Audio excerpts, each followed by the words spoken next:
तो कुछ बातें आपसे कहना चाहूँगा कि अब आपका काम क्या है कि क्लास को देखने के बाद अब 2 दिन सिर्फ अपने आप को दीजिए, साथ में ये दीजिए पूरे सिलेबस को उठा के आप उसको विस्तार से पढ़िए और पढ़ने के बाद उसमें देखिए कौन से ऐसे बिंदु हैं जो आपसे छूट गए हैं।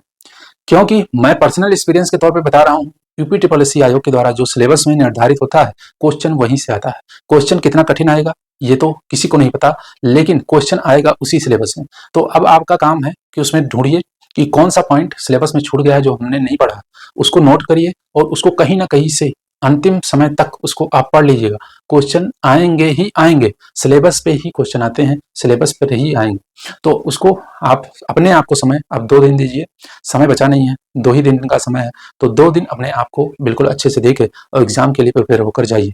आप अपने आप को समय देके निर्धारित समय बचे समय में अपनी तैयारी को और उधार दीजिए। अपने आप को स्वयं को बिल्कुल अच्छे से देखिए कि कौन से चीजें बची हुई हैं, उसको हमें कैसे हैंडल करना है। तो इस प्रकार आप हम मिलेंगे किसी नेक्स्ट चर्चा में।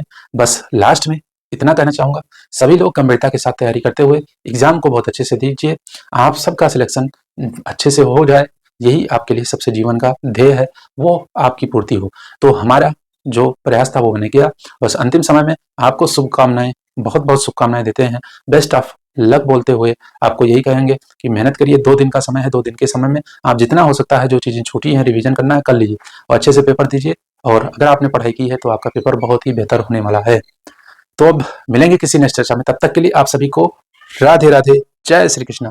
आप सबका भगवान ईश्वर कल्याण करें, सबका आपका सिलेक्शन अच्छे से पेपर हो जाए, यही बात हम बोलेंगे। बहुत बहुत धन्यवाद।